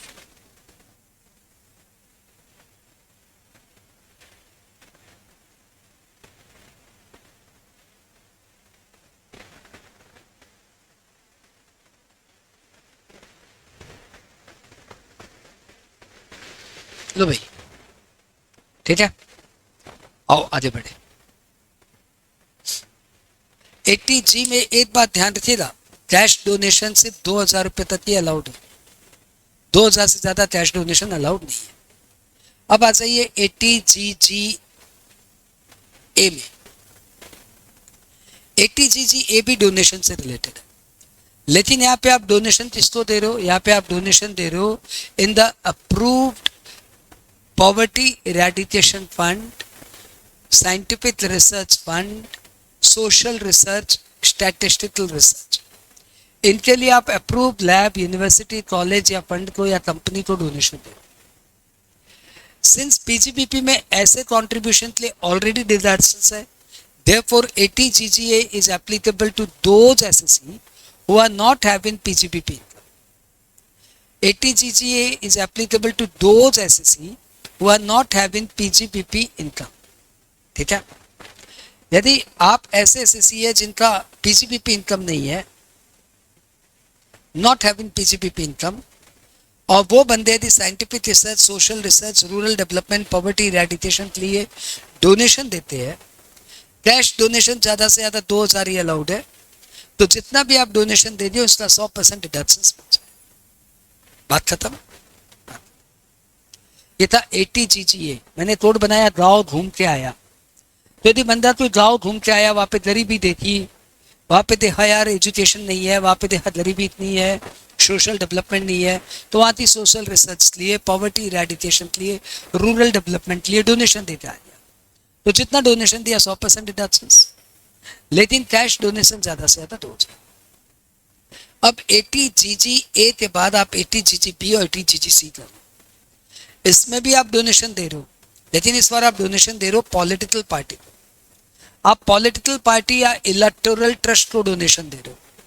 तो यदि आपने पॉलिटिकल पार्टी या इलेक्टोरल बॉन्ड खरीदा है, यानी इलेक्टोरल ट्रस्ट को डोनेशन दिया है, तो जितना भी आपने डोनेशन दिया उसका 100% आपको डिडक्शन मिल जाएगा।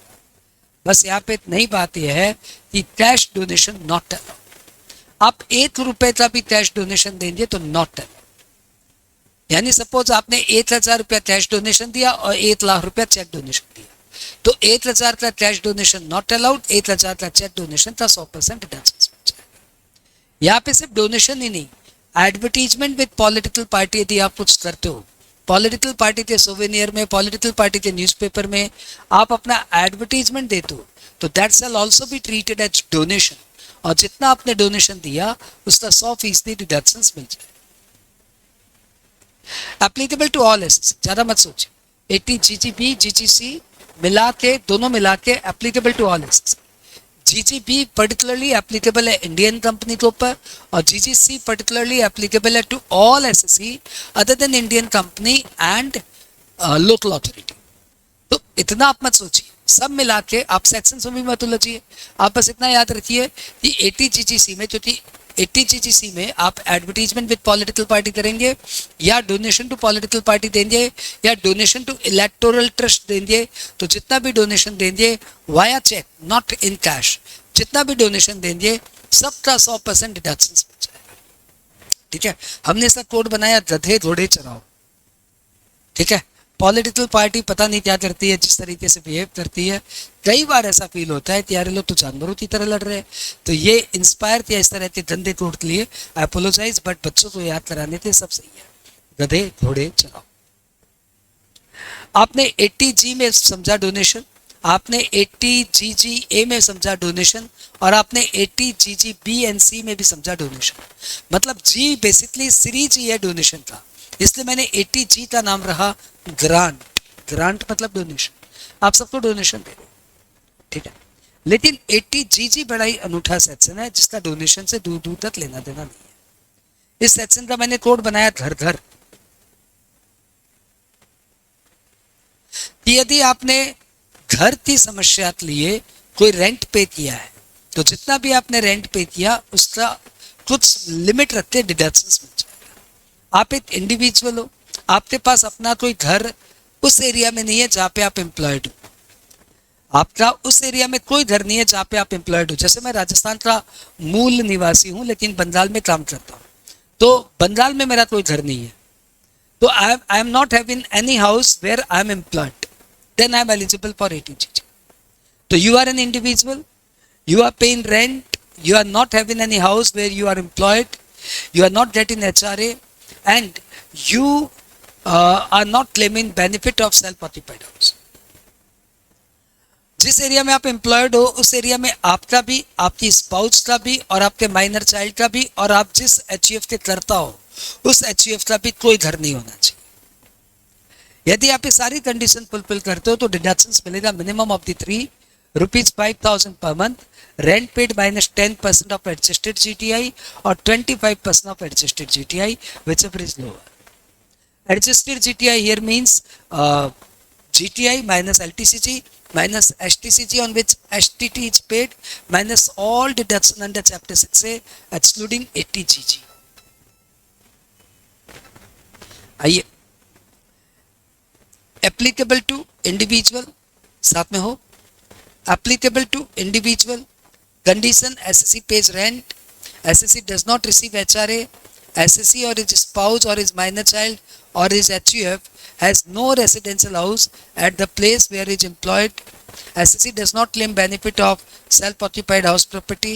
ये सारी कंडीशन फुलफिल करेगा तो डिडक्शंस मिलेगा minimum of the 3 5,000 per month, 25% of adjusted GTI, rent paid over 10% of adjusted GTI. Adjusted GTI मतलब GTI minus long term capital gain minus short term capital gain on share minus all deduction under chapter 6A except 80GG. बात clear? हाँ बोल सकते हो आप। आगे बढ़ते, तो आपने 80G सीरीज पूरी फिनिश कर ली, अब अपने आ रहे 80JJA में। 80JJA कहता है कि आप कोई भी SSC हो, यदि आपने बायोडिग्रेडेबल वेस्ट को प्रोसेस करके, यदि आप बायोगैस, बायो फर्टिलाइजर ये सब बनाते हैं, तो आपकी इनकम आने वाले 5 साल तक पूरी की पूरी exempted. You will have 5 years tax holiday applicable to all SSC. SSC must be engaged in business of collecting and processing, treating biodegradable waste, and it must process such waste for generating power, producing biofertilizer, biopesticide, biological agent और biogas और making pellets और ब्रिक्वेट्स for fuel. ये सब करते हो तो 5 years तक tax holiday, 5 साल तक 100% tax holiday, first 5 years, first 5 consecutive years. तो बहुत ज़्यादा इंपॉर्टेंट सेक्शन नहीं है लेकिन सुन लिया, अच्छा किया। 80JJA is very very important. अच्छा, 80JJA का मैंने कोड बनाया था जीव जंतु आजमाओ, यानी बायोडिग्रेडेबल वेस्ट, जीव जंतु आजमाओ। अभी हम लोग बना रहे हैं बायो 80JJA, इसका मैंने कोड बनाया ज्यादा ज्यादा आदमी आओ, ज्यादा ज्यादा आदमी आओ, मतलब this section is related to creation of employment. 80JJA कहता है कि आप कोई भी एसएससी हो, चाहे कोई भी SSC, individual, HUF, firm, company, कोई भी जिसकी टैक्स ऑडिट कंपलसरी है, तो even an individual is eligible for 80JJA provided it is subject to a tax audit. अब आपके पास, आपने नई नई अंडरटेकिंग को ली है, there must be a new undertaking, और आपने न्यू अंडरटेकिंग किसी पुराने बिजनेस को स्प्लिट अप करके रिकंस्ट्रक्शन करके नहीं खोली है। आपका अकाउंट्स की ऑडिट होती है और आपको डिडक्शंस मिलेगा प्रोवाइडेड आप रिटर्न टाइमली भर दो, ठीक है। अब आपको डिडक्शंस इतना मिलेगा, पहली बार डिडक्शंस आपको सिर्फ 3 साल के लिए मिलेगा, फर्स्ट 3 साल के लिए, उसके बाद ये डिडक्शंस मिलना बंद हो जाएगा, यानी deductions will be available for maximum 3 years, ये फर्स्ट 3 years, राइट। पहले साल कितना डिडक्शंस मिलेगा? पहले साल आपको डिडक्शंस मिलेगा जितने भी आपने वर्कमैन रखे हैं 30% of the wages paid to regular workman. Second year भी आपको डिडक्शंस मिलेगा, लेकिन इस बार मिलेगा जितने आपने न्यू रेगुलर वर्कमैन अपॉइंट किए हैं उनकी वेजेस का 30%, मतलब जिनके लिए फर्स्ट ईयर में मिल गया उनके लिए नहीं, अब आप जो नए एम्प्लॉय, सपोज फर्स्ट ईयर आपके पास 400 लेबर थे, तो 400 लेबर की सैलरी, 400 वर्कमैन की सैलरी था 30%। दूसरे साल में आपने 500 वर्कर लिए, 400 थे 100 बढ़ा लिए, जो 100 बढ़ाए है ना, तो जो 100 इंक्रीज किए उनकी वेजेस था 30%। उसके बाद आपने अगले साल आपके वर्कर हो गए 700, तो 500 पहले से थे और 200 आपने और बढ़ा लिए, तो जो 200 नए वर्कर बढ़े उनकी वेजेस था 30%, आपको डिडक्शन मिल जाएगा। यानी सिंपल सी बात है, 3 साल तक जितना नया नया एम्प्लॉयमेंट क्रिएट करेगा उनका पहला ईयर का सैलरी का 30% डिडक्शन आपको मिल जाएगा। बात क्लियर? जैसे एडिशनल डेप्रिसिएशन नहीं होता क्या, पहले साल मशीनरी का 20% एक्स्ट्रा डेप्रिसिएशन क्लेम कर लो, बस वो एक ही बार तो मिलता है। वैसे ही वर्कर की सैलरी का पहले साल आपको 30% ऑफ द वेजेज हम डिडक्शन दे देंगे, लेकिन एडिशनल डेप्रिसिएशन तो जीवन भर मिलते रहता है। 7 साल बाद भी कोई नया मशीनरी खरीदा, 25 साल बाद भी कोई नया मशीनरी खरीदा तो डिडक्शन मिलेगा। लेकिन यहाँ पे पहले साल जो नया वर्कर लिया उसका डिडक्शन, दूसरे साल जो नया वर्कर लिया उसका डिडक्शन, तीसरे साल जो नया वर्कर लिया उसका डिडक्शन, चौथे साल को नया वर्कर लिया तो नो डिडक्शन। तो ये थोड़ा अलग है, ठीक है, और बहुत ध्यान से पढ़ना पड़ेगा। यहाँ पे वर्कमैन मतलब वो वर्कमैन जो रेगुलर वर्कमैन है, और रेगुलर वर्कमैन मतलब वो बनता जो आपके इनरोल्ड वर्कर हो, मतलब वो कैजुअल वर्कर नहीं चलेगा, वो पीएफ में पार्टिसिपेट करता है, उसकी सैलरी 25,000 के अंदर है, 25,000 पर मंथ के अंदर है, ज़्यादा हाई पेड है तो काउंट में नहीं आएगा। फर्क नहीं पड़ता कि वो फैक्ट्री में काम करता है कि ऑफिस में काम करता है, दोनों ही वर्कमैन माने जाएंगे। और वो कम से कम प्रीवियस ईयर में 240 डेज काम किया हो। लेकिन कुछ इंडस्ट्रीज लिए ये 240 डेज की लिमिट घटा के 150 डेज कर दी गई है। अपने वो इंडस्ट्री का नाम कर लेंगे, लेदर इंडस्ट्री, फुटवियर इंडस्ट्री, ये सब कुछ है, ठीक है। और एक बार पढ़ लेते, applicable to all SSC.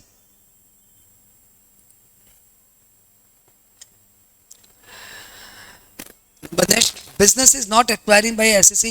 He must started a new business, not by splitting or reconstruction of the old business. Accounts are audited and timely return has been filed. Deduction shall be 30% of the additional employee cost for first 3 years. Additional employee cost मतलब जितने भी आपने worker इस साल appoint किए उनकी wages का 30%, but it does not include, यदि एम्प्लॉय की salary more than 25,000 per month है तो वो एम्प्लॉय नहीं माना जाएगा।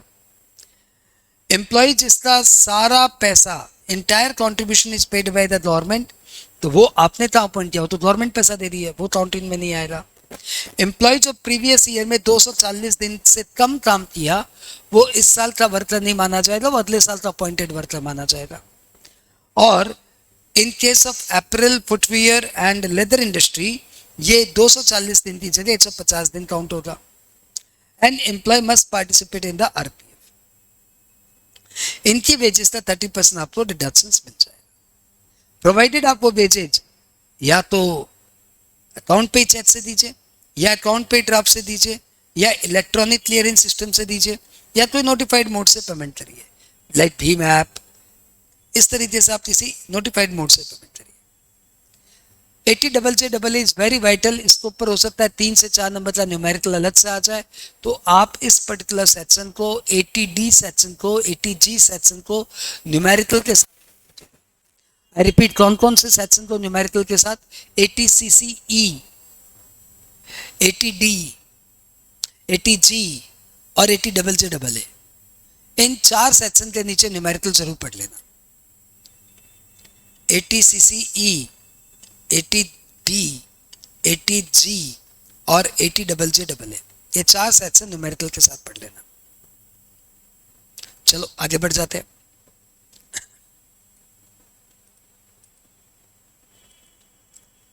नेक्स्ट, अब हम लोग आ गए 80LA में। 80LA is a vital section, inter के लिए तो वाइटल एकदम भी नहीं है, फाइनल के लिए वाइटल है। 80LA क्या कहता है कि आपने सेज एरिया में, स्पेशल इकोनॉमिक जोन एरिया में कोई बैंकिंग यूनिट खोली है, क्या खोली है, बैंकिंग यूनिट, तो उस बैंकिंग यूनिट से आपने जितना भी पैसा कमाया उससे फर्स्ट 5 years आपको 100% डिडक्शंस मिलेगा, नेक्स्ट 5 years भी आपको 100% डिडक्शंस मिल जाएगा। यानी फर्स्ट 10 years उस बैंकिंग यूनिट की, कौन सी बैंकिंग यूनिट, जो आपने स्पेशल इकोनॉमिक जोन में खोली है, उसका आपको 100% डिडक्शंस मिल जाएगा। इसको याद करने के लिए मैंने कोड बनाया, लोन्स एंड एडवांसेज, क्योंकि आपको पता है बैंकिंग यूनिट का काम ही है लोन्स एंड एडवांसेज का। अब आप साथ में पढ़ लो, एप्लीकेबल टू शेड्यूल्ड बैंक, जो भी शेड्यूल्ड बैंक है, और any bank incorporated in the as per the law of the country, मतलब कोई भी बैंक हो गया इसमें। इसके अलावा IFSC international financial service centre के ऊपर भी ये सेक्शन अप्लाई होगा, if it is registered under the Indian financial service centre authority. चलो, अब इन्होंने क्या किया है, they have owning offshore banking unit in a says और यूनिट इन एन IFSC। तो या तो आपका सेज में एक यूनिट हो, यानी बैंक की ब्रांच हो, या IFSC में एक यूनिट हो। कंडीशन, आपको एक CA से रिपोर्ट करवाना है और आपको RBI से अप्रूवल मिल जाना चाहिए। डिडक्शंस पहले 10 साल तक आपको 100% डिडक्शंस मिल जाएगा, ठीक है। Out of first 15 years any 10 consecutive years आप 100% डिडक्शंस ले सकते हो, यदि आप IFSC में हो तो। यदि आप IFSC में हो तो एक सेकंड, कोई भाई साहब है ना, अपना ना साउंड ऑफ नहीं करते, वो काम मैं करना पड़ता है। तो मैंने क्या बोला, यदि आप सेज में यूनिट खोल रहे हो तब तो पहले 5 साल में, पहले 10 साल में 100% डिडक्शंस, और यदि आपने सेज में नहीं, आपने IFSC में यूनिट खोली है तो पहले 15 साल में, कोई भी 10 साल, कोई भी 10 कंसेक्यूटिव ईयर्स, आपको 100% डिडक्शंस मिल जाएगा। ओके, अगले सेक्शन में आ जाइए। ATM, इंटर में इंपॉर्टेंट नहीं है, फाइनल में पक्का आने का है। ATM क्या कहता है कि आप एक डोमेस्टिक कंपनी हो और डोमेस्टिक कंपनी किसी दूसरी कंपनी में भी इन्वेस्टमेंट करके बैठी है, और दूसरी कंपनी में जो आपने इन्वेस्टमेंट किया है, the gross total income of the domestic company in any previous year includes any, am I audible? तो डोमेस्टिक कंपनी ने gross total income in any previous year includes any income by way of dividend from any other domestic company और a foreign company और a business. मतलब आप एक domestic company हो, आपको दूसरी कंपनी से डिविडेंड मिला और आपने डिविडेंड दिया भी है, मतलब आपने डिविडेंड लिया भी है और डिविडेंड दिया भी है। तो जितना आपने लिया और जितना आपने दिया, whichever is lower shall be eligible for deductions।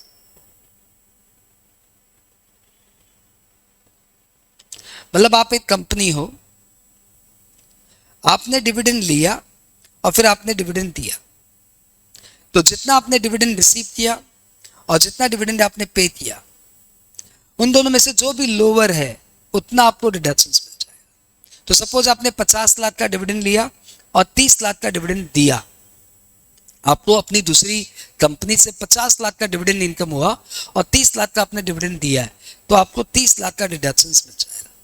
कॉन्ट्रेरिली आपको डिविडेंड मिला है 20 लाख का, आपने डिविडेंड बांटा है सब 90 लाख का, तो डिविडेंड मिला है 20 लाख का, बांटा है 90 लाख का, तो 20 लाख का आपको डिडक्शंस मिल जाएगा, ठीक है। इसको इसलिए हमने बोला डिविडेंड मिला और दिया, डिविडेंड रिसीव्ड, डिविडेंड पेड, और इसलिए इसका नाम पड़ गया एम जैसा है ना, डिविडेंड मिला और डिविडेंड दिया। Applicable to domestic company.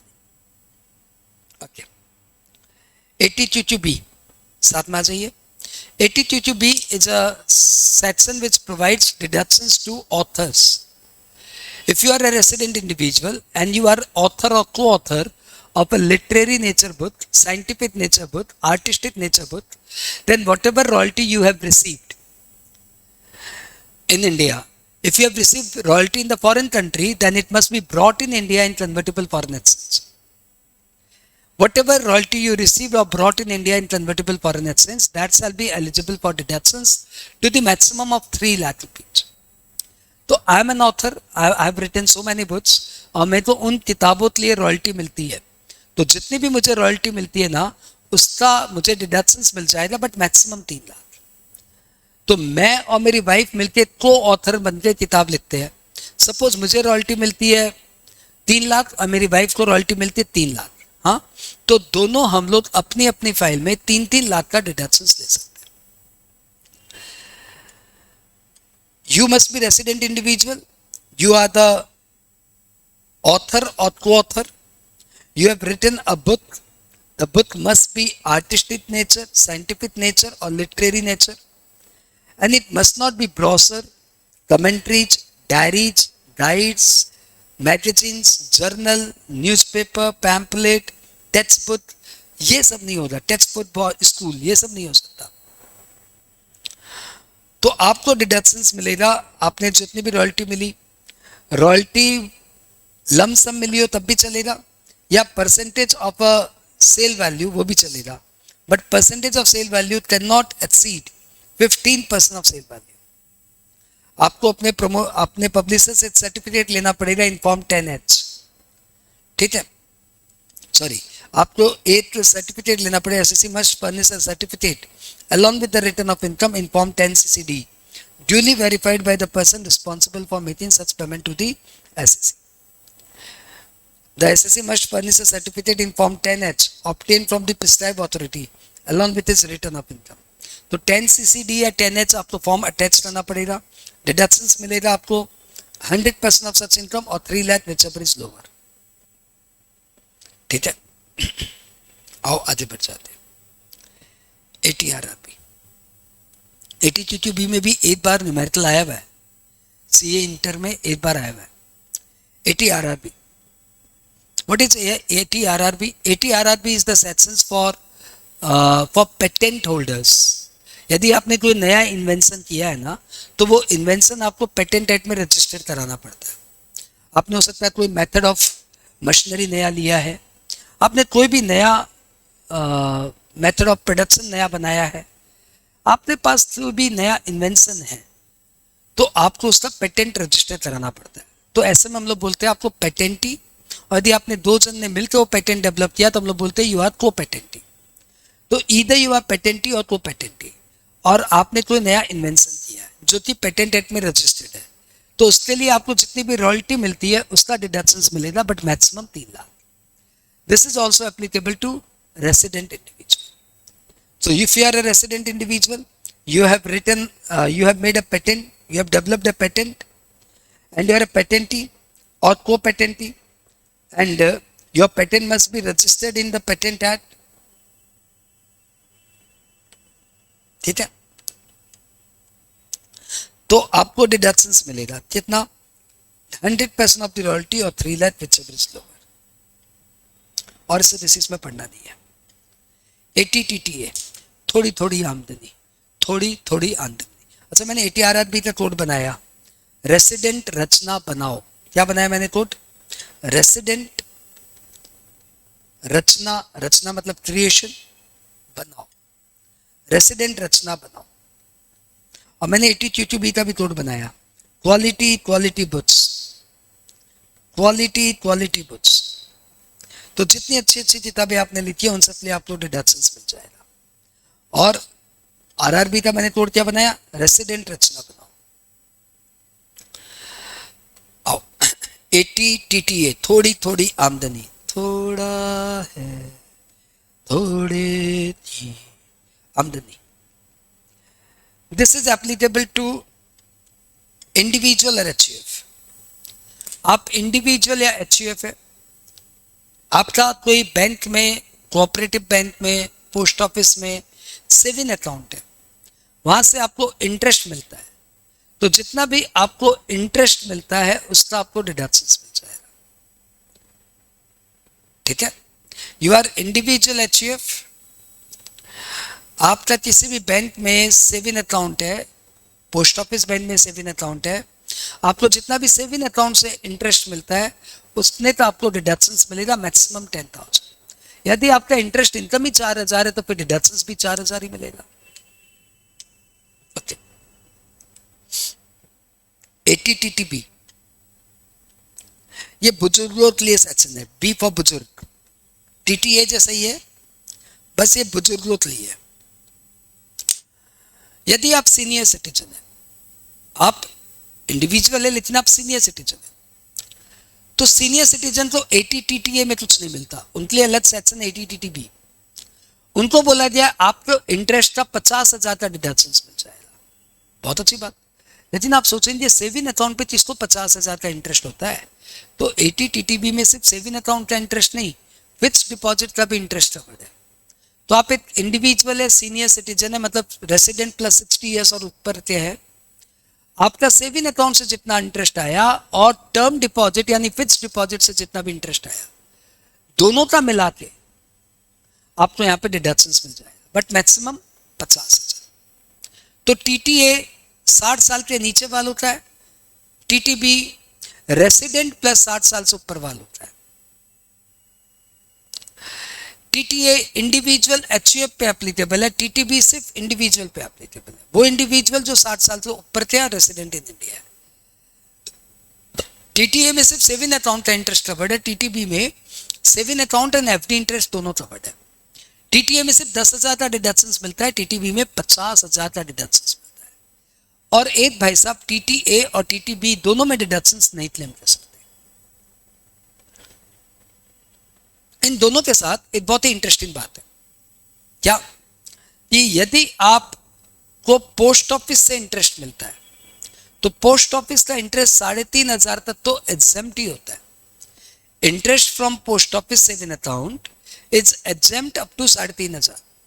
तो सपोज मेरे तो पोस्ट ऑफिस से इंटरेस्ट मिलता है 13-14,000 रुपया, तो 3,500 रुपया तो एग्जेम्प्ट ही हो जाएगा। तो 13,000 में 3,500 तो एग्जेम्प्ट, मेरी इनकम में जुड़ेगा 9,500, और जितना मेरी इनकम में जुड़ेगा उतना नीचे ATTTA में मेरे को डिडक्शंस मिल जाएगा। बात क्लियर? मैक्सिमम 10,000। ATTTA TTB के बाद अपना लास्ट सेक्शन आ गया ATU। ATU is applicable to resident individual. यदि कोई भी रेसिडेंट इंडिविजुअल डिजेबल्ड है, डिसेबिलिटी से सफर कर रहा है, तो फिर उसको यहाँ पे डिडक्शंस मिलता है 75,000 का। और यदि उसकी डिसेबिलिटी सीवियर डिसेबिलिटी है तो उसको डिडक्शंस मिलेगा 1,25,000 का।